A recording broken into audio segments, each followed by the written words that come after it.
भावेन प्रमुदितमना दर्दुरेण क्षणादाशित स्वर्गी गुणगण समृद्ध लभन्ते सद्भक्ता श्रीसुख समाजं किं तदा महावीर स्वामी नयनपथिगामी भवतु मे महावीर स्वामी नयनपथिगामी भवतु मे महावीर स्वामी नयनपथिगामी भवतु मे। प्रथम तीर्थंकर शब्देव भगवान की, भगवान महावीर स्वामी की, परम पूज्य गुरुदेव आचार्य श्री पुष्पदंत सागर जी महाराज की अहिंसा परमो धर्म की प्यारी करी है।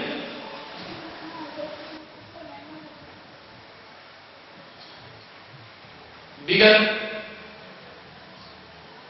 2 दिनों से एक ही विषय पर प्रवचन हो रहे हैं, वह है मां।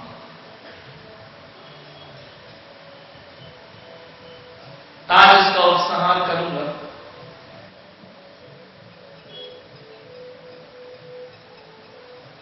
मां ममता का मंदिर है और मां प्रेम का शास्त्र है। स्वर्ग भले ही आसमान पर हो, लेकिन स्वर्ग का सुकून यदि कहीं मिलता है तो मां के चरणों में प्राप्त हुआ करता है।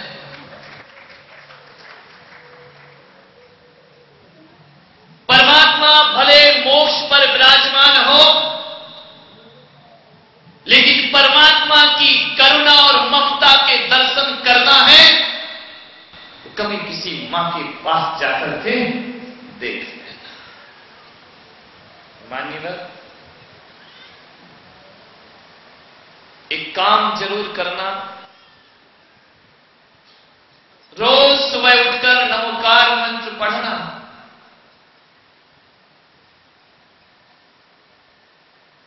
लेकिन एक स्मरण रखना कि रोज सुबह उठकर नमोकार मंत्र तो पढ़ो, लेकिन रोज सुबह उठकर अपने मां के चरणों का स्पर्श जरूर करना, अपने मां के चरणों की धूल अपने माथे पर जरूर लगाना, ताकि ध्यान रखना दिन की शुरुआत यदि मां के चरणों को छू लिया तो दिन की शुरुआत जो होगी ना, एक निस्वार्थ और पवित्र दुआओं से दिन की शुरुआत हो जाया करती है। वह पवित्र दुआएं, पवित्र आशीर्वाद, निस्वार्थ दुआएं सुबह सुबह मां की जरूर लिया। प्रातः काल उठई रघुराई, मात पिता गुरु शीस नवाई। माता पिता और गुरु के चरणों में शीश लगते। और रात जब सोने लगो तो अपनी मां की सेवा करके सोना। अरे भले 2 मिनट पैर दबाना, लेकिन अपनी मां की सेवा किए बिना कभी मत सोना। और यदि रात को सेवा करके सो गए तो मैं अंधेरी रात में कहता हूं कि मां का आशीर्वाद तुम्हारे लिए रोशनी का काम करेगा, प्रकाश का काम। तुम्हारे लिए कितनी भी अंधेरी रातें हो, कितनी भी काली रातें हो, और ये आकाश का चंद्रमा आए या ना आए, लेकिन मां का आशीर्वाद मिल गया तो अंधेरे बीहड़ रास्ते भी आसान हो जाया करते। मां का आशीर्वाद लेकर दीजिए। मानिएगा,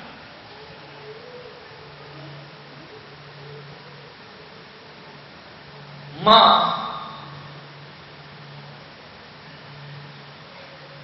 बेटी भी मां से अलग होती है और बेटा भी मां से अलग होता है। ध्यान रखना, एक बेटी को मां पालती है, पोसती है, बड़ा करती है, शादी करती है, विवाह करती है, उसे ससुराल भेज दिया करती है। बेटी भी बुढ़ापे में मां से अलग हो जाती है और बेटा भी मां से अलग हो जाता है, लेकिन दोनों के अलग होने में जमीन आसमान का अंतर होता है। अरे जब बेटी विदा होती है तो मां के आंसू, उन आंसुओं में कोई दर्द या पीड़ा नहीं, एक संतुष्टि का भाव आंखों से बहा करता है। लेकिन जब कोई बेटा अलग हो जाता है तो संतुष्टि का भाव नहीं, बेटे की बेवफाई उसके सामने खड़ी हो जाया करती। ध्यान रखना, एक के अलग होने में सुख है और एक के अलग होने में दुख। एक बेवफाई है और एक संसार की रीति रिवाज और रस्म हुआ करती है। मान्यवर, कभी ख्याल करो कि बचपन में जब तुम बिल्कुल असहाय थे तब माता पिता तुम्हारे संरक्षक बने थे,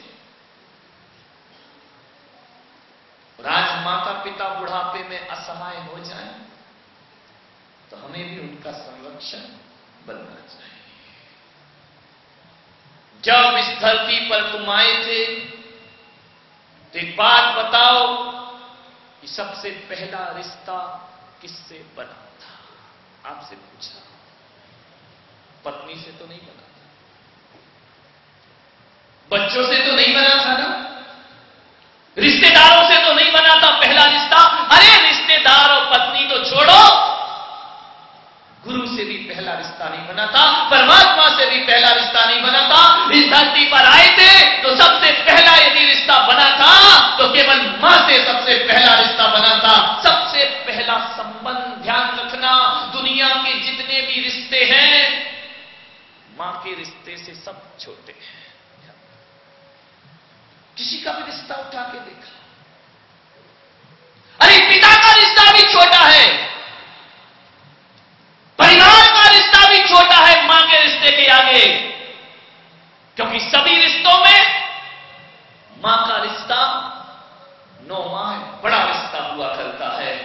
कभी ख्याल करना, हर रिश्ते तो गर्भ से बाहर आने के बाद बनते हैं, लेकिन मां का रिश्ता तो गर्भ से ही बन जाया करता है। इसलिए मैंने कहा कि मां का रिश्ता हर रिश्तों से 9 माह बड़ा हुआ करता है, उससे बड़ा कोई रिश्ता नहीं हुआ करता है। लेकिन दुख तो इस बात का होता है कि आदमी जब इस धरती पर आता है तो सबसे पहला रिश्ता मां से बनाता है। और एक बात और बताइए, जिससे सबसे पहला रिश्ता बना है, तुम दुनिया में सबसे पहले रिश्ता किससे तोड़ते हो? सोचिए, मां से ही तो तोड़ते हो।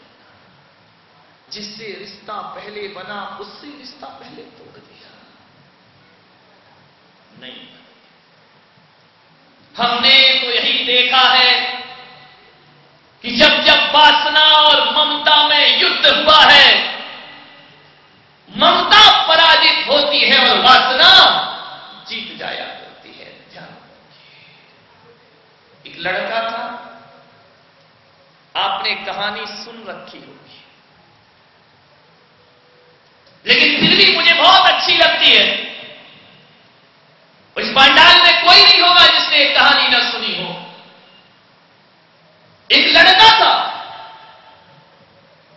मां ने गरीबी में पाला पोसा बड़ा किया,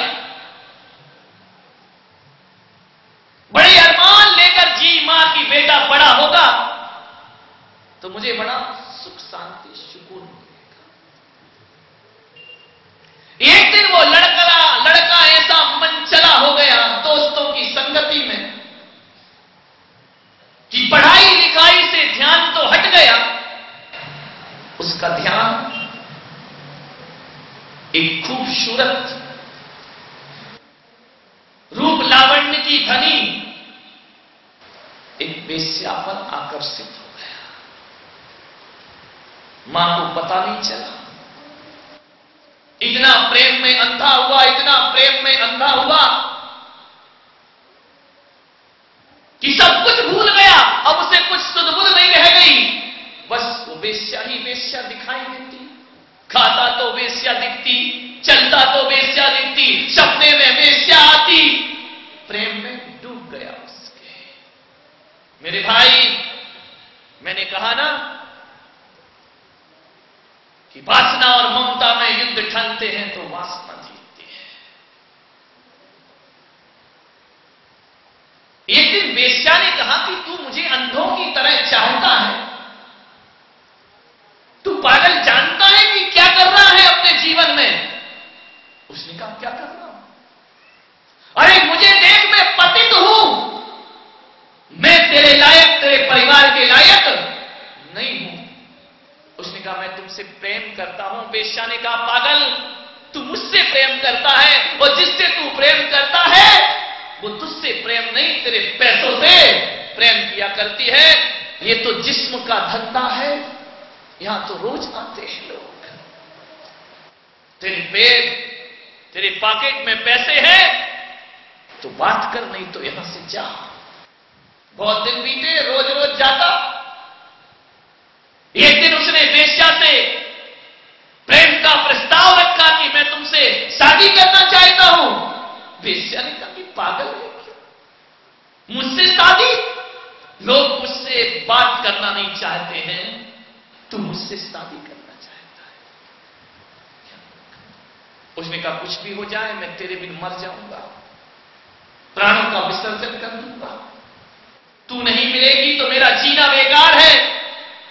वेश्या ने कहा जरा और ठंडे दिमाग से सोच ले, तू मुझसे शादी करेगा? बोले हां।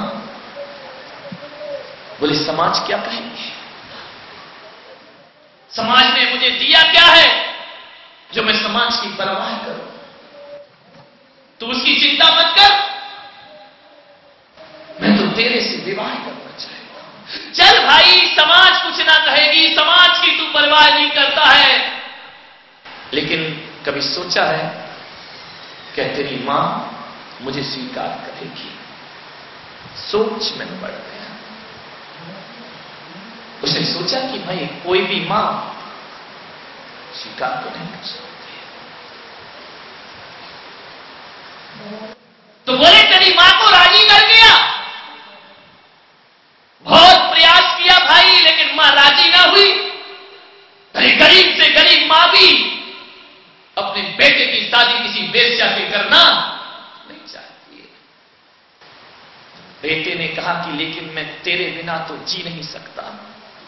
तो जानते हो, वेश्या ने कहा कि देख तेरे और मेरे बीच में ये मां बहुत बड़ा रोड़ा है तेरे, एक काम कर, उस मां का कलेजा निकाल और मेरे लिए ले आओ और अपने उस मां के कलेजे के खून से मेरी मांग में सिंदूर भर। अरे बोले ये नहीं हो सकता है। बोले ये नहीं हो सकता तो तेरा मेरा विवाह भी नहीं हो सकता है।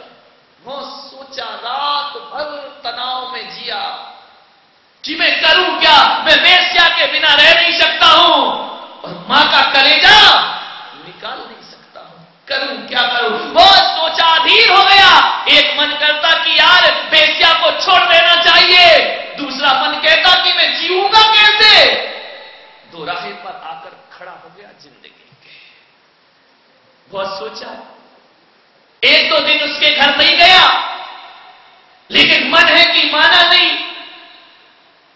फिर गया वेश्या के पास कि एक बार अपनी शर्त को बदल दे। उसने कहा शर्त मेरी वही है। लौटकर घर आया, विवाह तो करना ही है। मां उस दिन लेट हो गया घर आने में।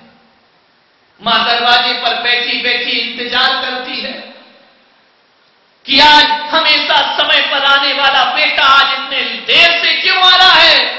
रसोई घर में भोजन बना पड़ा है। मां ने कहा कि जब तक बेटा नहीं आ जाएगा तब तक मैं भोजन नहीं करूंगी। इंतजार कर रही है वह मां। फिर बाहर जाती, फिर भीतर आती, फिर देखती कि कहां गया, अभी तक नहीं आया। बैठी बैठी थक गई। हुआ क्या, इंतजार करते करते दरवाजा खुला है। इंतजार करते करते दरवाजे पर झपकी लग गई, उसकी नींद आ गई। और जैसे ही नींद आई वैसे ही बेटा आ गया और उसने देखा कि जागती मां का कलेजा तो नहीं निकाल पाऊंगा, लेकिन मां सो रही है, अभी मौका अच्छा है। मां दरवाजे पर सिरहाना लगाए सो रही है, दरवाजे का सहारा लेकर भीतर गया। रसोई घर से चाकू लेकर के आया और चाकू लाकर हाथ कांपने लगे उसके कि जिस मां ने दूध पिलाया उसका कलेजा। एक तरफ वेश्या दिखती है, लेकर के चाकू उसने हिम्मत करके मां के सीने में चाकू पार कर दिया। कलेजा हाथ से उठाया, भागा रात अंधेरे में। अंधेरी रात पुलिस पकड़ेगी। भागते गया जंगल में, अंधेरे में भागते जा रहा है। अचानक पत्थर पत्थर की ठोकर लगी, कलेजा हाथ से गिरा। इसने देखा कि मां भी गई और कलेजा नहीं मिला, तो वेश्या से भी मेरी शादी नहीं होगी। ढूंढ रहा है अंधेरे में कलेजे को। जानते हो ये मां का दिल है मेरे भाई। मां के दिल से आवाज आती है, बेटा तुझे पत्थर की चोट लगी, तुझे दर्द तो नहीं हुआ है। देख मैं यहां हूं। अरे बेटा मौत तो मुझे आनी ही थी। मौत तो जिंदगी में एक बार ही आती है, लेकिन आज ये मां धन्य हो गई, अपने बेटे को मरते समय खुशियां लौटा करके जा रही है। गया कलेजा लेकर के वेश्या के पास। वेश्या भी एक औरत थी। दिल दहल गया देखकर, खून से लथपथ कलेजा। जैसे ही देखा उसने कहा कि पगले क्या किया तुमने? बोले देख मैं अपनी मां का कलेजा लाया हूं और मैं अब तेरे से शादी करूंगा। अब देख तू कहती थी ना कि मां बाधा है, अब अपने प्यार की वो बाधा भी मैंने रास्ते से हटा दी है। ले अब शादी को तैयार हो। जैसे ही खून लेकर मांग भरने लगा, वेश्या ने 2 चांटे गाल में लगाए। बोले जा मूर्ख, अब मैं तेरे से कभी विवाह नहीं कर सकता। उसने कहा ये क्या किया तूने? बोले तेरी मेरी शादी अब इस जन्म में क्या किसी जन्म में नहीं हो सकती है। उसने कहा कि देख तेरी जो शर्त थी वो मैंने पूरी कर दी। वेश्या बोली कि पागल तुझ पर क्या विश्वास करूं मैं?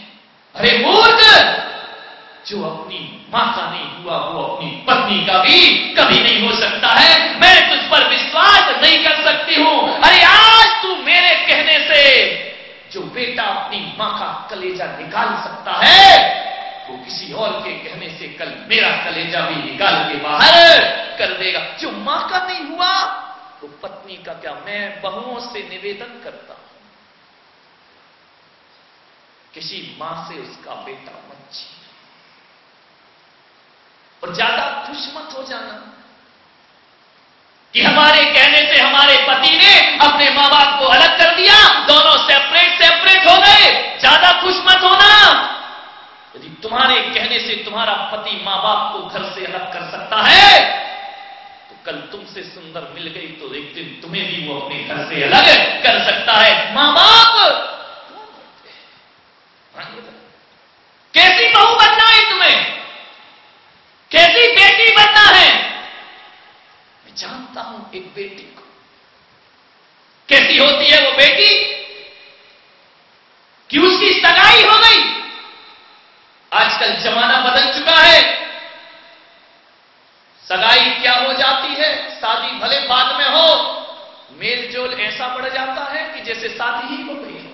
ध्यान रखिए, ऐसा जमाना आ गया कि सगाई होकर दोनों घूम रहे हैं, यहां जा रहे वहां जा रहे, पूरे शिमला जा रहे, कश्मीर। अभी शादी नहीं हुई है, अभी केवल सगाई हुई है। ध्यान रखना, जो बेटियां जो बेटे इस कदर से घूमते हैं उनकी शादियां सफल नहीं होती। ध्यान रखिए, क्योंकि जो चाहत जो प्रेम शादी के पहले पैदा होना चाहिए, यदि वह सब पहले ही पूर्ण हो जाए तो फिर शादी के बाद कुछ बचता नहीं है। गलत परंपराएं हैं।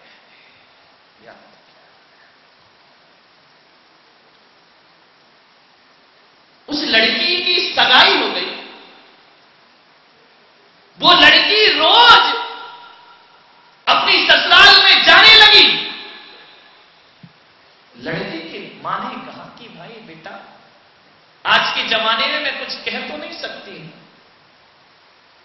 तुम लोग का मेल जोल जो बढ़ रहा है, ऐसा करो बेटी, जब तक शादी नहीं हुई है ना, यदि तुम दोनों को मिलना है तो किसी टॉकीज में मिल लो, किसी मॉल में मिल लो, किसी गार्डन में मिल लो, लेकिन बिन ब्याही बार बार इस घर में आना शोभा नहीं देता है। जानते उस लड़की ने क्या कहा? मां मैं रोज आऊंगी मिलने, वो घर पर आकर ही मिलूंगी, ना मैं होटल में मिलूंगी ना टॉकीज में मिलूंगी, मैं घर पर आकर ही मिलूंगी। और जब तक मेरी शादी नहीं होगी तब तक मैं रोज समाज में अच्छी बात नहीं है। जानते उस बेटी ने कहा कि मां, तुम क्या सोचती हो कि मैं उससे मिलने आती हूं? नहीं, उससे क्या मिलना? जब उससे सगाई हो गई है तो उसके साथ तो जिंदगी गुजरेगी। तो महीने 2 महीने नहीं मिलूंगी तो मेरा क्या बिगड़ जाएगा? मां, मैं उससे मिलने नहीं आती हूं। तो फिर क्यों आती है बेटी? मैं इसलिए आती हूं मां, मैं इस घर में आकर ये देखती हूं कि जिससे मेरी शादी होने जा रही है उसका मां बाप के प्रति कैसा व्यवहार है, वह अपने मां के साथ कैसा व्यवहार करता है, अपने पिता के साथ कैसा व्यवहार करता है, वह अपनी मां को इज्जत देता है या नहीं देता है। मैं ये देखती हूं। ऐसा इसलिए देखती हूं कि जो लड़का मां बाप को इज्जत नहीं दे सका वो पत्नी को भी इज्जत नहीं दे सकता है। जिसके व्यवहार घर में खराब हो, जो बहन से प्यार से ना बोलता हो, जो तू तड़ाक करके बात करता हो, मां, ये सगाई कल की टूटने वाली आज टूट जाए, लेकिन यदि मैं शादी करूंगी तो ऐसे बेटे से करूंगी जो अपने मां बाप को सम्मान दिया करता हो, मां बाप को पूज्य बनाया करता हो, मां बाप का स्वाभिमान बना करके बात बात पर मां बाप से चिड़चिड़ाता ना हो और मां बाप को उल्टे सीधे जवाब ना देता हो। यदि तुम्हारा बेटा इस योग्य निकला तब तो बारात लेकर मेरे घर आना, और ना निकला तो लड़की आज ही अपना रिश्ता तोड़ती है। जानते उस लड़के की मां ने गले से लगा उस बेटी को कि बेटी, बहुएं तो बहुत मिलती है दुनिया में, लेकिन तेरे जैसी बहू जन्म जन्म के पुण्य का फल करता है। आज मेरे विश्वास हो गया कि जो लड़की मैं अपने घर में ला रही हूं, लड़की इस घर की लक्ष्मी बनकर के आएगी, रिद्धि सिद्धि बनकर के आएगी। बेटा, जब शादी से पहले तू हमारा इतना ख्याल रखती है, ऐसी बहुएं हर घर में किसी को प्राप्त नहीं हुआ करती। सोचिए भाई, मेरी बेटियों, ऐसी आदर्श बहू बनकर के जाओ, क्योंकि जिस घर में तुम बहू बनकर जा रही हो, इन मां बापों ने तुम्हारे लिए बहुत सपने देखे हैं। सास ससुर सपने देखते हैं कि मेरे घर में एक बहू आएगी, मेरे घर में एक गृहलक्ष्मी आएगी, मेरे घर में ऐसी बेटी आएगी जो मेरे घर को रोशन। कितने सपने मैं कह सकता हूं, जितनी बहुएं यहां बैठी हैं, यदि ईमानदारी से बताएं कि जिस दिन शादी होकर के डोला ससुराल में गया था, और यदि तुमने चेहरा देखा हो, सबसे ज्यादा खुशी किसे होती है? मैं आपसे पूछता हूं, तुम जब बहू बनकर आई थी तो दरवाजे पर आरती लेकर कौन आई थी? आपसे पूछना चाहता हूं, किसने मिठाइयां बांटी थी और किसने सहनाई बजवाई थी? किसने कार्ड बांटे थे और किसने सारे घर में जा जा करके कहा था कि मेरे बेटे की शादी है, तुमको जरूर आना है? कितनी खुशियां उस मां बाप ने मनाई थी। मान्यवर, ध्यान रखना, जब बहू बनकर आई थी तो सबसे ज्यादा खुशियां उन बूढ़े मां बाप को होती है कि मेरे घर में बहू आ रही है, मेरे घर में लक्ष्मी के चरण पड़ रहे। आरती लेकर ये वही सास आई थी जिससे आज आप नफरत करते हैं। विचार, ऐसा मत करो, घर में एडजस्टमेंट करो। मैंने कहा था ना कि हर कुएं का पानी मीठा हो जरूरी नहीं है, और ससुराल में हर किसी का स्वभाव मीठा हो ये जरूरी नहीं है, लेकिन हम अपनी नीति से, हम अपने व्यवहार से मीठे खारे कुएं का जल जब मीठा कर लेते हैं तो लोगों के खारे स्वभाव को मीठा क्यों नहीं कर पाते हैं? याद रखिए, आपसे मेरा निवेदन है, जब पीहर में रहने वाली मां तुम्हें याद आती है तो ससुराल वाली मां तुम्हें याद क्यों नहीं आती? वो भी तो मां है, वो भी तो तुम्हें बेटी बना करके दिल जीतो। अपने मां बाप का ध्यान रखना। हरे दुनिया को जीतने से कुछ नहीं मिलता है, अपने परिवार का दिल जीत लो तो फिर किसी कश्मीर की जन्नत में जाने की जरूरत नहीं है। हमारा घर स्वयं में कश्मीर बन जाया करता है। घर को स्वर्ग बनाओ। मान्यवर, मैंने कहा था ना कि मैं ज्यादा समाज के प्रपंचों में नहीं पड़ता हूं, ना मुझे तुम्हारे पंथों से मतलब है, ना तुम्हारी पूजा पद्धति से मतलब है, ना मैं ज्यादा क्रियाकांड में जाता हूं। मैं तो केवल यही सपना लेकर चलता हूं, मैं तो यही भावना भाता हूं कि मेरी समाज मरने के बाद नहीं, जीते जी स्वर्ग का अनुभव करने लगे, ये परिवार जीते जी स्वर्ग जैसा जीवन जीने लगे। किन बातों को लेकर झगड़े होते हैं? परिवार में वाद विवाद, भाई भाई से नहीं बोलता, देवरानी जिठानी नहीं बोलती, सास बहू नहीं बोलती है, और फिर जाके मंदिर में घंटों पूजा करते हो। ये सब ढोंग है। जो सास अपनी बहू और बेटी में भेद करती है, वो सास कभी सम्यक दृष्टि नहीं हो सकती है। ध्यान रखिए, कितनी भी पोथियां पढ़ ले, कितने भी व्रत उपवास कर ले, बहू बेटियों में फर्क मत करिए। घर क्या होगा? मंदिर में जाके शांति धारा देखते हो, घर तुम्हारा अशांत बना हुआ है। मैं तो कहता हूं, यदि घर में शांति नहीं है तो किसी भी शांति धारा में इतनी ताकत नहीं है जो तुम्हारे जीवन को शांति प्रदान कर दे। अरे लाख शांति विधान करा लेना, कोई शांति नहीं मिल सकती है। घर में शांति स्थापित करिए। यदि दो सास बहू लड़ झगड़ के मंदिर जाएंगी, तो बाप बेटे लड़ झगड़ के मंदिर जाएंगे। और विश्वास ना हो तो करके देख लेना, मंदिर में भगवान नजर नहीं आएंगे। तुम भगवान का अभिषेक देखते हुए भी तुम्हारा ध्यान तो उसी लड़ाई में मौजूद रहेगा। तुम्हारा यही चिंतन चलेगा कि अभी घर जाऊंगी, सास ऐसा कहेगी तो मैं ऐसा कहूंगी, वो ऐसा कहेगी तो मैं ऐसा। अरे बहुत सुन ली, आप सुनने वाली नहीं हूं तो देख क्या रही हो? सहस्त्र 78 कलसा प्रभु जी के। वाह, ऐसी जिंदगी, हाथ में माला, मन कहां रखा है? अशांति। अरे भाई, घर जितना शांत होगा ना, मंदिर में उतना सुख प्राप्त होगा।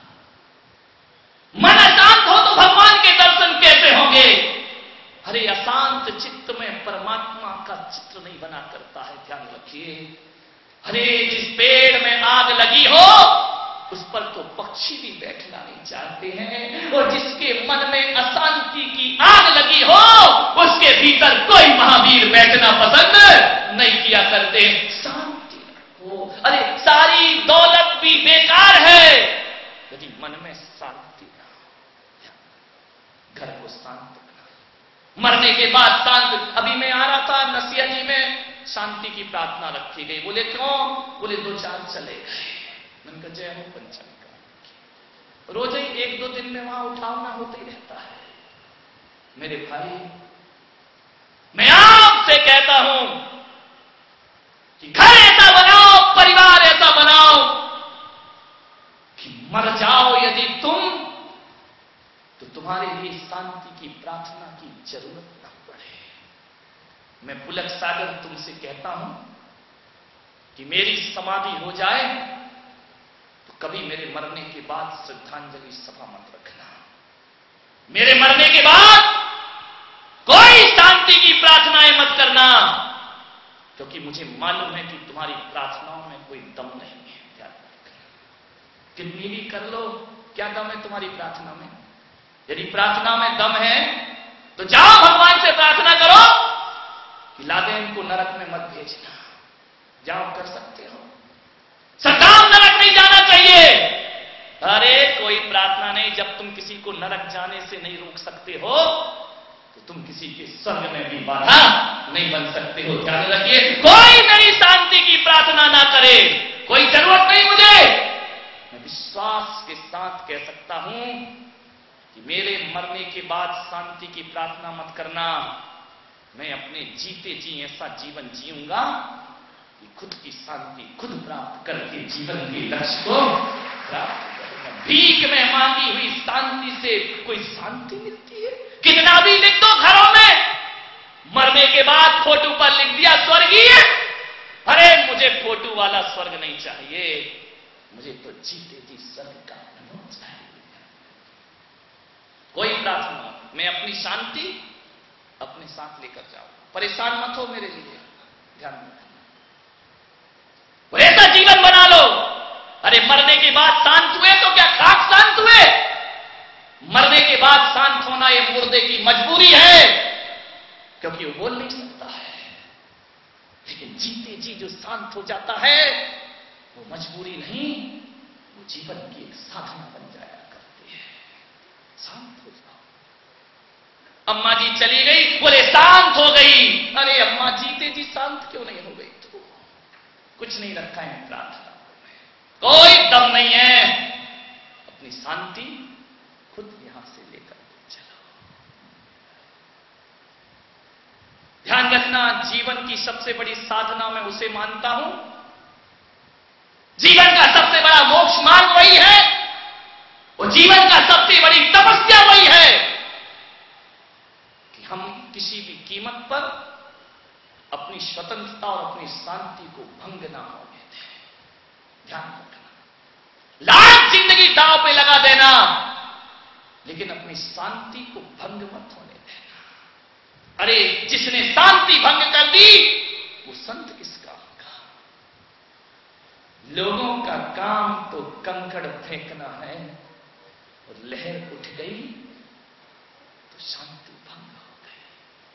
नहीं भाई, किसी भी कीमत पर दुनिया कुछ भी कहे, अपनी शांति के साथ जियो। घर को शांत बनाओ। भले करोड़पति अरबपति ना हो पाओ, तुम्हारी तिजोरी में भले रुपयों का धन हो या ना हो, लेकिन तुम्हारे भीतर एक शांति की दौलत जरूर होना चाहिए। क्या हुआ, किसी ने कुछ कह दिया तो? कुछ लोग बड़ी छोटी बातों को बड़ा बना लेते हैं, तो कुछ लोग बड़ी बातों को भी हल्के मूड में हल्के मूड में निकाल दो। सासू ने कुछ कह दिया, अरे छोड़ो भाई, कह दिया तो कह दिया, कौन सा बड़ा बुआरी को हो गया कि अरे हमको कोई कुछ नहीं कह सकता है। अरे सबको कह सकते हैं, कहने वालों ने तो राम को कह डाला, कहने वालों ने महावीर को नहीं छोड़ा, कहने वालों ने ऋषभदेव को नहीं छोड़ा, कहने दो ना भाई, कोई फर्क नहीं पड़ता है। कभी सासू डांट दे, इतना सोच ले एक बहू कि मेरी मां के समान है, यदि बड़े लोग नहीं डांटेंगे तो हमें फिर कौन डांटेगा दुनिया में? ध्यान रखिए, किस्मत वाले हो तुम कि तुम्हारे घर में कोई डांटने वाला भी मौजूद है। ध्यान रखिए। और कभी कोई बहू गड़बड़ काम कर दे, गलती कर दे, तो एक सासू इतनी समझदारी रखे कि गलती तो बच्चों से होती है, बच्चे गलती नहीं करेंगे तो क्या बड़े गलती करेंगे? इतनी सी समझदारी आ जाए। हम संतों के जीवन में भी यही होता है। कोई बात नहीं भाई, कोई फूल बरसाए या सूल बरसाए, कोई फर्क नहीं पड़ा करता है। छोड़ो, दुनिया है। कुछ तो लोग कहेंगे, लोगोलोगों का काम है कहना। प्रेम से घर को सुखी बनाओ, सोशल वर्क करते हो, समाज सेवा करते हो, सारे जगत की सेवा करोगे। अरे मेरे भाई, सोशल वर्क की शुरुआत अपने घर से होना चाहिए। ऐसा ना हो कि सारी दुनिया को सुखी करने निकल गए और घर तुम्हारा नरक बना जी रहा है। पहली सेवा मां, एक बहू थी, बहुत आदर्श बहू, सुबह सुबह उठी, मैं इंदौर में था, मेरे प्रवचन में आई और मैंने कहा कि सबसे बड़ा धर्म यही है कि भूखों को भोजन कराओ, प्यासों को पानी पिलाइए। घर गई, रोज 8 बजे उठती थी, उस दिन 6 बजे उठ गई। नई नई शादी होकर आई थी, किचन में जाकर, रसोई में जाकर काम करने लगी। सासू ने कहा, बेटा तू अभी पहली विदा आई है, ज्यादा काम मत कर, मैं कर लेती हूं। जिठानियां भी थी, सब सो रही थी। उसने कहा कि मां मैं काम करूंगी, आप बैठिए। बोली तू क्यों करेगी काम? बोली मां मैंने महाराज के प्रवचन में सुना है कि भूखों को भोजन कराना धर्म हुआ करता है, खाना मैं बनाऊंगी। सास ने कहा कि भाई अभी कोई भूखे आएंगे तो बांट देना, अभी टाइम थोड़ी हुआ है। उसने कहा मां मैं आपसे कहती हूं कि धर्म क्या है, बहुओं से कह रहा हूं, क्या उसे खिलाना धर्म है जो पड़ोस में रहता है? क्या उसे खिलाना धर्म है जो भीख मांगते घूमते हैं? उस बहू ने कहा मां प्रवचन सुन के बात ऐसी दिल में लगी, अरे मेरे परिवार में भी तो कल शाम को भोजन किया था ना, अरे रात भर के भूखे हैं, इनको भी भोजन कराना मेरा धर्म हुआ करता है, मेरा फर्ज हुआ करता है। इनका क्या बाहर के भूखों को ही खिलाना धर्म है? घर के भूखों को खिलाना धर्म नहीं है। सोचिए, उत्तम मध्यम जघन्य पात्र को आहार देते हो, सब में दृष्टि भी तो जघन्य पात्र होता है। क्या घर में जिनेंद्र भक्त और साधर्मी नहीं रहा करते हैं? आदमी ने सोच रखा है कि मंगलवार को किसी मंदिर में भंडारा कर दो, हम धर्मात्मा हो गए। अरे मेरे भाई, सबसे पहले अपने घर के बड़े बूढ़ों को भोजन कराओ, घर में जो भूखा है उसे भोजन कराओ। पहला धर्म तो घर से शुरू होता है, फिर वह समाज में पहुंचता है, फिर वह देश में पहुंचा करता है। दूसरों के लिए दानी हो मेरे भाई। सोचो, यदि किसी की शादी हो तो 1000 का लिफाफा देकर आ जाते हैं, लेकिन घर में बूढ़ी सास को कभी दिए हैं तुमने 1000 रुपए कि अम्मा ले, ये पैसा तू ले ले, तो जहां दान पुण्य करना हो वहां कर देना, मेरा मुंह मत देखना बुढ़ापे में।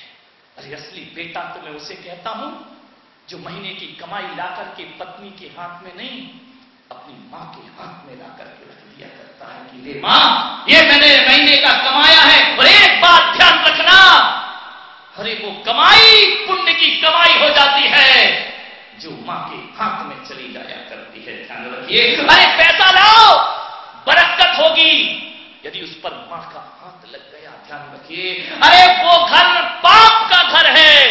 जिस घर में मां बाप बच्चों से पैसे मांगा करते हो, तो वो घर स्वर्ग होता है जहां बच्चे कमाने के बाद भी अपने मां से पैसा मांगा करते हो, वो घर स्वर्ग है। उस घर जैसा स्वर्ग दुनिया में कई बूढ़े माँ बाप एक गोली लेने को तरसते रहे, बूढ़े माँ बाप सोचते रहे कि पैसा बेटा देगा तो काम चलेगा। नहीं भाई, अपनी माँ बाप को, बूढ़ों को लाकर के दौलत उनके हाथ में रख दो कि मां, ये नोट संक्रामक बीमारी लेकर आते हैं, ले अपना हाथ लगा ताकि मेरे घर में कोई बीमारी प्रवेश न कर सके। मां का हाथ लगवा लो, मां को दे दो पैसे की मां, जहां तुझे दान पुण्य करना हो तो करो, उस घर में धन की बरकत रहेगी। जब पैसा लेकर के आओ, अरे मेरे भाई, एक चौथाई हिस्सा तो मां के नाम से निकालो। मंदिरों में जाकर पत्थर की माता को चुनरी चढ़ाते हो, घर की पैदा करने वाली मां को एक साड़ी निकालते हो। अरे ये माताओं को चुनरी चढ़ाने से मन्नत पूरी नहीं होती। हर महीने की तनख्वाह में एक साड़ी मां को लेकर आ, फिर किसी देवी को चुनरी चढ़ाने की जरूरत नहीं हुआ करती है। क्यों नहीं लाते हो घर की मां के लिए? पत्थर की मूर्ति को चुनरी चढ़ा, चोला चढ़ा रहे हो तुम लोग, उस मां को चोला पहना। मेरे भाई, एक बात याद रखना, हो सके तो साल में एक बार अपने मां बाप को अपने साथ लेकर किसी तीर्थ की यात्रा जरूर कराना कि चल मां, इस 7 दिन की छुट्टी, 3 दिन की छुट्टी है, चल किसी तीर्थ यात्रा पर हो आते हैं। मरने के बाद मत कहना कि तुझे मुक्ति मिले, भगवान से प्रार्थना है। अरे जीते जी अपने मां बाप की मुक्ति का प्रबंध कर दे, वह बेटा बेटा हुआ करता है। मान्यवर, जीवन को सार्थक करिए। मां बाप जब भी कोई दान, मेरे एक भक्त, बहुत अच्छे सरल स्वभावी भक्त, जब भी वो कहीं दान करते हैं तो अपना नाम नहीं लिखाते, वह अपने मां बाप का नाम लिखाते हैं। मैंने पूछा कि तुम मां बाप का नाम लिखाते हो, अपना नाम नहीं? बोले नहीं महाराज, मैं आज जो कुछ भी हूं तो अपने मां बाप की बदौलत हूं, और जिस मां बाप ने मुझे मेरा नाम दिया है, अब मेरा फर्ज बनता है कि मरने के बाद मैं उनका नाम प्रसारित करूं, मैं उनके नाम का प्रचार करूं। मैं अपने मां बाप के नाम से सब कुछ बनाता हूं। आपसे निवेदन है, अपने नाम से कुछ मत करो। क्या अपना अपना नाम करते रहते हैं? आजकल तो ये नाम की होड़ साधु संतों को भी लग गई है। ध्यान रखिए, नहीं भाई, पूर्वजों के नाम से काम करो। पुण्याई मिलेगी उनका पुण्य भी तुम्हारे साथ चलेगा। अरे तुम्हारा पुण्य काम करे या ना करे, तुम्हारा पुण्य कमजोर हो जाए तो मां बाप का नाम लिख दो, मैं कहता हूं तुम्हारा पुण्य बलवान अपने आप हो जाएगा, ताकतवर हो जाएगा तुम्हारा पुण्य। जो भी करो मां बाप के नाम से करो, अपने नाम से क्या करो।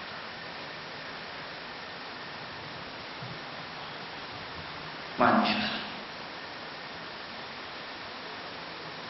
एक मां मुझे याद आ रही है आज, ऐसी मां जिसने अपने एक बेटे को जन्म दिया। उस मां ने बहुत ख्वाब देखे बच्चे के लिए, पढ़ाया लिखाया योग्य बनाया। अरे गरीब से गरीब मां भी अपने बच्चों के लिए ऊंचा सपना देखा करते हैं।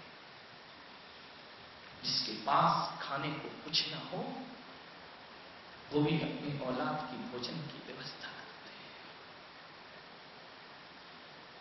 मां वह है कि आधी रोटी होगी या एक रोटी होगी, तो बेटे से कहेगी तू खा, बेटा कहेगा मां आधी तू खा ले आधी मैं खा लेता हूं। तो मां क्या कहती है मालूम कि बेटा आज तू ही खा ले, आज मेरा उपवास है, मुझे भोजन, जबकि उपवास नहीं है। वो मां की ममता। मुझे मालूम है जब मैं बचपन में शैतानी करता था तो मेरे भाई लोग मुझे कमरे में बंद कर देते थे। शैतान था बचपन से, अभी भी हूं, कोई दिक्कत नहीं है। बंद कर देते थे कमरे में और मां से कहते थे मां इसको खाना मत देना जब तक ये सुधरेगा नहीं, क्योंकि आए दिन मोहल्ले से उलाहने आते थे लड़ाई झगड़े के। जानते हो स्ट्रिक्ट आर्डर की से भोजन मत देना। मुझे याद है वो मां मंदिर जाने के बहाने मेरे पास आती थी, कहती थी बताना मत, चुपचाप अचार रोटी खा ले, भूखा मत रहना। धन्यवाद। जो अपने बच्चों की सजाओं को भी अपने ऊपर ले लिया करती हैं, दुनिया में वो मां कहलाया करती है, उसे ही मां का दर्जा मिला करता है। झगड़ लेती थी, चुपचाप जाकर के भोजन करा देती थी, ये खा ले, भूखा मत रहना, किसी को बताना मत, ध्यान रखना। वो मां होती है मेरे भाई, उसे मां कहते हैं दुनिया में, जो हजार आंधी तूफानों से लड़कर भी अपने बच्चे के लिए जीवन जिया करती है। उस मां ने बच्चे को पाल पोस के बड़ा किया। दुर्भाग्य यह था कि वह मां बहुत सुंदर नहीं थी, उसकी एक आंख नहीं थी। बच्चा समझदार हुआ, बड़ा हुआ, उसके दोस्त चिढ़ाने लगे इसकी मां कानी है, इसकी मां की एक आंख। लोग उसे अशुभ समझते थे, जिसे सुबह दिख जाए लोग कहते थे आज का काम बिगड़ गया। कानी सुबह से दिखते, उस बच्चे को चोट लगी, धीरे धीरे बेटे को मां से नफरत हो गई। ज्यों-ज्यों बड़ा हुआ उसने कहा कि मां तू मेरे सामने मत आया कर, काना सा रूप लेकर भगवान तूने मुझे कैसी मां में जन्म दिया है, इससे अच्छा मुझे कोई पेड़ पौधा बना देता। कौन सा पाप किया था जो ऐसी मां मुझे प्राप्त हुई। उसने कहा मां मैं तेरे साथ कभी नहीं रह सकता हूं। मां की ममता थी, बोले जा बेटा तू बाहर जाके शहर में पढ़ने लग। शहर में पढ़ा लिखा बहुत बड़ा आदमी बन गया। मां बोले कि मैं तेरे सामने कभी नहीं आऊंगी बेटा, लेकिन तेरी पढ़ाई की व्यवस्था करते रहूंगी, हर महीने पैसे भेज देती। बहुत बड़ा आदमी बन गया बेटा। एक दिन मां की ममता रो पड़ी कि मैं देखूं तो जाकर लोग बड़ी तारीफ करते हैं, कैसा बड़ा हो गया, कैसी कोठी बना ली, चली गई देखने शहर में। बेटे ने कहा तुम फिर आ गई। मैंने कहा था ना कि तू मुझे कभी अपना चेहरा मत दिखाना। झरझर आंसू लुढ़काए आ गई हताश मां गांव में वापिस। सोच रही है कि किन सपनों को लेकर मैंने इस औलाद को पाला था। लौट देगा। कुछ दिन बाद पता पड़ा कि बेटा गांव गया। और जब गांव घूमने गया तो उसने सोचा कि चलो घर चलते हैं। जैसे ही घर में पहुंचा, क्या देखता है? घर में एक ताला डला है। उसने जाकर पूछा, यहां एक कानी मां रहती थी ना, बुढ़िया, वो कहां है? गांव वालों ने कहा, तुम कौन हो? बोले, मैं उनका बेटा हूं। बोले, मां कहां है? बोले, पागल, अब फुर्सत मिली तुझे मां की? तो पूरे गांव क्या, पूरी दुनिया में भी ढूंढ ले, अब तुझे मां नहीं मिलेगी, वो दुनिया से विदा हो चुकी है। अरे सोच, क्या जिंदगी तेरी की औलाद होकर भी, जिस मां ने बचपन में तुझे दूध पिलाया और बुढ़ापे में जब मृत्यु का समय आया तो तू उसे अग्नि देने भी नहीं आया। मर गई तेरी मां। ताला तोड़ा मकान का। एक टूटी सी खाट में एक चिट्ठी रखी है। उस बेटे ने पत्र खोला, सोचा कि कोई विरासत दे गई होगी, लेकिन उस गरीब के पास था क्या? पत्र खोला, पत्र में लिखा, मेरे प्यारे बेटे, मैं दुनिया की सबसे अभागी मां हूं, जो औलाद होने के बाद भी उस औलाद के मुंह से मां शब्द सुनने को तरसती रही। इसमें तेरी गलती नहीं है बेटा, शायद मेरा ही प्यार कुछ कम होगा, मेरी ममता में कुछ कमी रह गई होगी।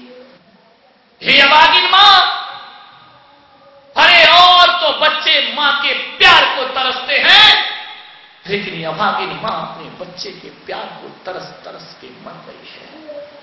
मेरे बेटे, मैं जाते साथ तुझे दुआ देकर जाती हूं, तू खुश रह, लेकिन मेरे बच्चे, मैंने जीते जी कभी तुझे एक राज नहीं बताया। राज में वह राज तुझे चिट्ठी में लिख कर जाती हूं, और मुझे विश्वास है कि जब तक तू आएगा मैं इस दुनिया में नहीं रहूंगी। काश ईश्वर ये पत्र तुझ तक पहुंचा दे। एक राज लिए मर रही हूं मैं, तू मुझसे नफरत करते रहा ना जिंदगी भर। तू कहता रहा कि कैसी बदसूरत मां है, काली मां कह करके मेरा अपमान, और जब जब तूने मुझे काली कहा है तब तक सीना छलनी हो गया ये शब्द सुनकर मेरा।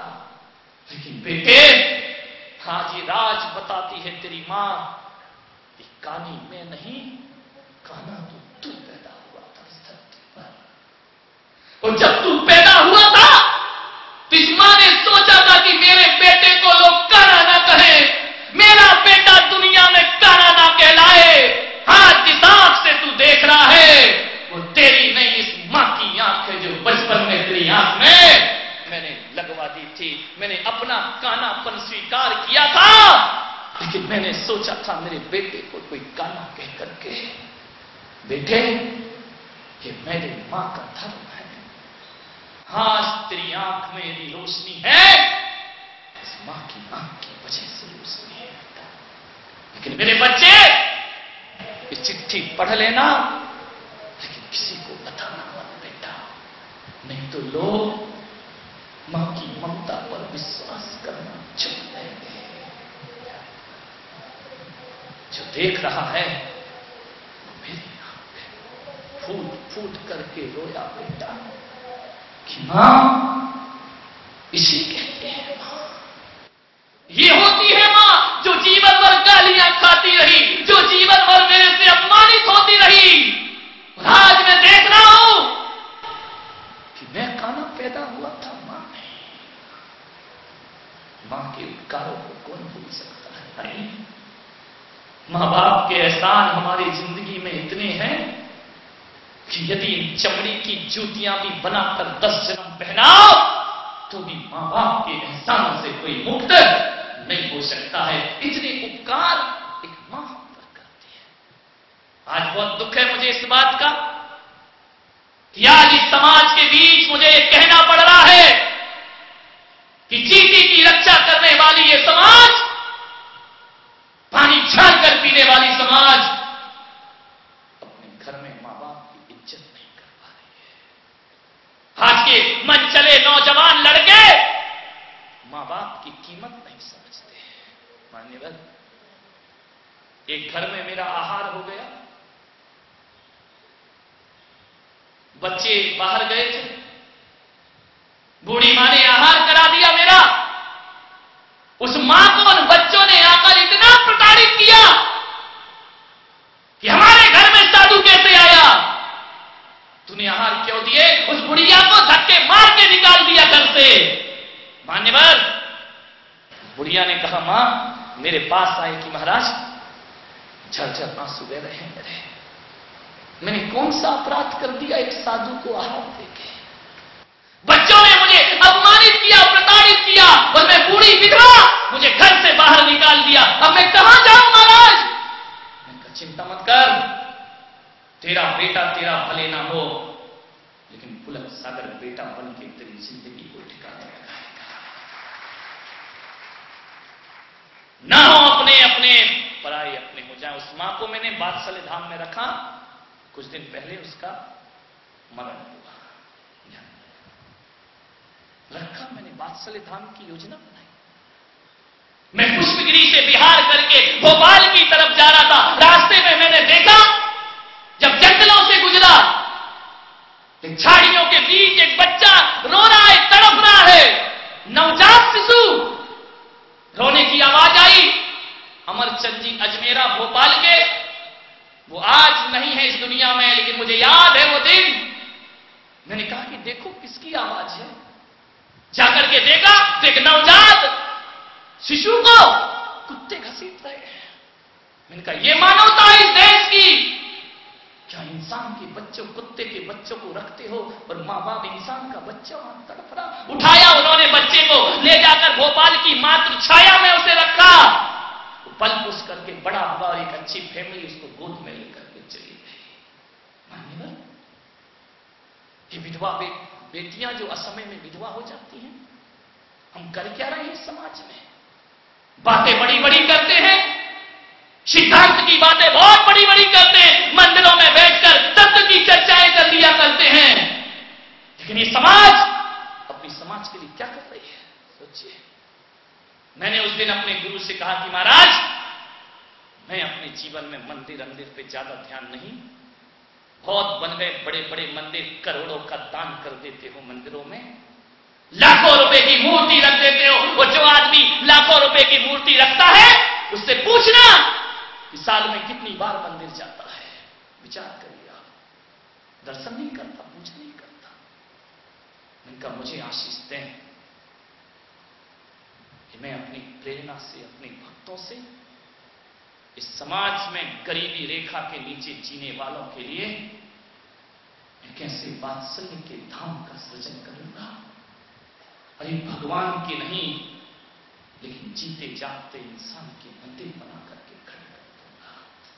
सोचो मेरे भाई, जब इस समाज के लोग ही निर्धन और अभाव में जिएंगे, और जब कोई पूजने वाला ही नहीं बचेगा, तो मंदिरों की पूजा कौन करेगा फिर? एक एक गली में आज जबरी बाजार देखो, आज शहरों में जाकर देखो, 4 गली में 4 मंदिर खड़े हैं। क्या जरूरत है इतने मंदिरों की? आज जितने मंदिरों में मूर्तियां हैं ना, उतने अभिषेक करने वाले वहां दिखाई नहीं देते। सब अहंकार के मंदिर खड़े हुए हैं। क्या कुछ करे समाज, कुछ दायित्व है तुम्हारे ऊपर, इस समाज के निर्माण का, इस समाज की सुरक्षा का। आज मेरे से पूछो, मैं 70 बच्चों को, जैन समाज के बुंदेलखंड के 70 बच्चे जो गरीबी रेखा के नीचे हैं, जो बच्चे पढ़ लिख नहीं पाते हैं, उनकी पढ़ाई नहीं हो पाती है, जब मैंने देखा, मेरे साथ एक बहन है, उसका बच्चा बहुत गरीब है, वो समाज की रोटियां बना करके आजीविका चलाती है। जरा ध्यान दो, धनपतियों से मेरा निवेदन है, अपने कोठियों से बाहर निकलो, जरा देखो। हम पैदल चलते हैं सड़कों पर, हमारे सामने लोग आते हैं, तुम्हारा क्या है, तुम तो चमचमाती कार लेकर घूमते हो, नीचे वाले तो तुम्हें कीड़े मकोड़े नजर आते हैं। देखा मैंने, वो है बहन मेरे पास, मैं आपसे मिलवा सकता हूं, जिसका बेटा पैसे के अभाव में पढ़ नहीं पा रहा था, लिख नहीं पा रहा था, जगह जगह संघों में जाती, रोटी बनाती। मैंने कहा बहन मैं तेरे बच्चे को गोद लेता हूं, ला मेरे वात्सल्य धाम में दे। उसने दिया। हिंदी मीडियम से जो बच्चा पास नहीं होता था, आज इंग्लिश के CBSE बोर्ड से वह बच्चा पढ़ रहा है। और आपको विश्वास नहीं होगा, 7th क्लास में उसने 90% अंक प्राप्त किए हैं इंग्लिश में। कब करोगे समाज का उद्धार? अरे समाज को पढ़ाओ, एक भी बच्चा गरीब नहीं रहना चाहिए, एक भी बच्चा निर्धन नहीं रहना चाहिए, एक भी बच्चा शिक्षा से वंचित नहीं होना चाहिए, तब समाज संपन्न होगी। ऐसे थोड़ी समाज का विकास हो जाता है। पढ़ रहा है वो बच्चा, ऐसे 70 बच्चे हैं मेरे पास। मैं मंदिरों में मूर्तियां नहीं रखवाता, मैं जीते जागते मंदिरों का निर्माण करने का प्रयास करता हूं। आज 21 बूढ़े मालूम है, पढ़े लिखे डॉक्टर तक हैं, जिनके बच्चों ने उन्हें घर से उपेक्षित कर दिया है। आज बूढ़ा जार जार अपने घर में आंसू बहाता है। कौन बनेगा इनका सहारा? सोचिए, मैं आपसे निवेदन कर, लोग मुझसे कहते हैं अनाथ बच्चों को रखोगे, उसकी जात क्या होगी, उसका मजहब क्या होगा, उसका गोत्र क्या होगा? मैंने कहा वात्सल्य उसकी जात होगी और वात्सल्य उसका गोत्र होगा। क्या आपकी जाति के कारण, आपके गोत्र के कारण एक मानवता को सिसकते हुए सड़कों पर खुला छोड़ दिया जाए? नहीं, पीड़ा है मेरी धन्यवाद। आज बच्चे पढ़ रहे हैं, बुजुर्ग रह रहे हैं, मैं इन बड़ी भीड़ में से भी कोई मां ऐसी हो जिसका बेटा दुत्कारता हो ना, मैं तुम्हारा स्वागत करता हूं। स्वाभिमान की जिंदगी जियो, अपने ही घर में ताने खा खा कर जिंदगी क्यों गुजारते हो? आओ वात्सल्य धाम में चलो, नमोकार का जाप करो, समता से समाधि करो। हरे तुम्हारा बेटा तुम्हारा नहीं हो पाया, लेकिन ये पुलक सागर तुम्हारे जीवन को ध्यान करके रखेगा। क्या प्रपंचों में पड़े हैं आजकल लोग? साधु संत भी बड़े बड़े तीर्थ और मंदिरों की प्रेरणा देते फिर रहे हैं, मानवता के लिए कुछ नहीं है। सोचिए आप, एक गाय पे रहम करना आसान है, लेकिन एक बूढ़े मां बाप पे रहम करना मुश्किल हो रहा है। ऐसा सृजन मैं कर रहा हूं। मैं आपसे कुछ नहीं चाहता हूं, मैं आपसे इतना चाहता हूं कि बनाओ ऐसा माहौल कि जगह जगह वात्सल्य की धाम बन जाए। मैं जानता हूं कि ये वात्सल्य धाम, ये वृद्धाश्रम, ये अनाथ आश्रम, ये महिला आश्रम, ये हमारे देश की शान नहीं हो सकते हैं। दिल्ली का लाल किला हमारी शान है, कुतुब मीनार हमारी शान है, और एलोरा की गुफाएं हमारी शान बन सकती हैं, सम्मेद शिखर हमारी शान बन सकता है, गिरनार वैष्णो देवी हमारी शान बन सकते हैं। लेकिन मैं कहता हूं, वृद्धाश्रम कभी भी इस देश की शान नहीं बन सकते हैं। ये भारत की संस्कृति के गाल पर मारा हुआ एक करारा तमाचा हुआ करता है। मान्यवर, 3 दिन से मैं आपको प्रेरित कर रहा हूं, अरे ऐसा माहौल बना दो अपने घरों में, अपने बूढ़े मां बाप को इतना सम्मान, इतनी इज्जत दो कि फिर किसी पुलक सागर को कोई वात्सल्य धाम बनाने की जरूरत न पड़े। मैं तो समाज का उत्थान तब मानूंगा कि जो भी वृद्धाश्रम में बूढ़े पड़े हैं, जाओ वृद्धाश्रमों को खाली कर दो, वात्सल्य धाम को खाली कर दीजिए। मेरा उद्देश्य ये नहीं है कि मैंने वात्सल्य धाम की प्रेरणा दे दी है तो तुम अपने बूढ़ों को सीधा रास्ता दिखा दो, जाओ पुलक सागर तुम्हें बुला रहा। नहीं भाई, मेरे पास जब मैं देवास में था, एक बेटा आया अपनी मां को लेकर कि महाराज इसे वात्सल्य धाम में रख लो। मैंने कहा शर्म आना चाहिए तुम्हें कि अपनी मां को कहते हो वात्सल्य धाम में रख लो। अरे मैंने कहा जिसने तुझे जन्म दिया है, जिसने तुझे पेट में रखा है, उसे तू घर में नहीं रख सकता है। मान्यवर, आपको विश्वास नहीं होगा, मैंने आधे घंटे उसे समझाया, आंसू गिरे उसके, वो बोला चल मां आज के बाद तो मरते दम तक हमारे ही घर में रहेंगे। वात्सल्य धाम में 30 जोड़े थे, आज 21 बचे हैं। 9 जोड़े मैंने घर वापस लौटा दिए।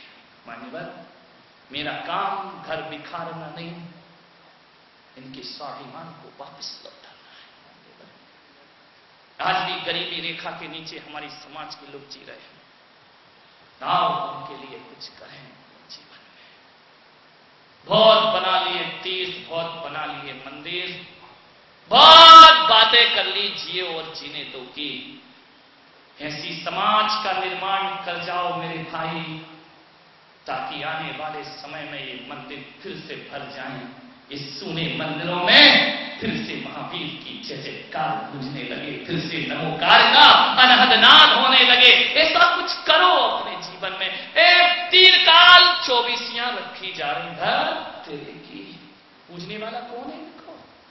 कौन इनका अभिषेक करेगा? एक मूर्ति से भी कल्याण हो जाता है मेरे भाई, छोटी सी मूर्ति से भी कल्याण हो जाता है। तुम्हारा धर्म तो कहता है कि चावल बराबर मूर्ति भी सम्यक दर्शन को प्रदान कर देती है। वो जिसे नहीं चाहिए 57 फीट के बाहुबली भी उसे सम्यक दर्शन प्रदान नहीं कर सकते हैं। 50 लाख साधु संत और 5-6 लाख गांव, अरे एक साधु एक गांव को गोद ले तो भारत का उत्थान होने में फिर ज्यादा देर नहीं, कल्याण हो जाएगा पूरे देश का, गरीबी मिट जाएगी, आर्थिक उन्नति हो जाएगी। लेकिन हम कर कुछ नहीं पाते हैं। मान्यवर, आपसे निवेदन है कि मेरे विचार को समझें।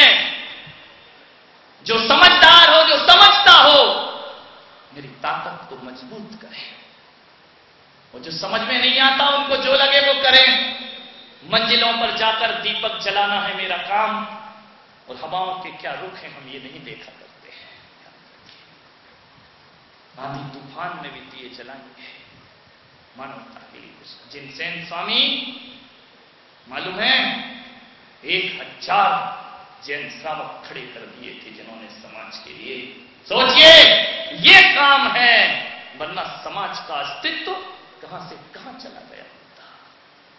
मान्यवर, मेरा पहला प्रयास कि अपने घर के बुजुर्गों को कभी वात्सल्य धाम न भेजना। दूसरा प्रयास, वो जिनकी औलाद नहीं है उनका वात्सल्य धाम में स्वागत है। घरों को बसाइए। आप सबने सुना, पानी गिर रहा था, समय भी ज्यादा हो गया। अपनी बात आज मैं यही विराम देता हूं, कल से विषय बदलूंगा। समय पर उपस्थित हूं, आप सबने सुना। जय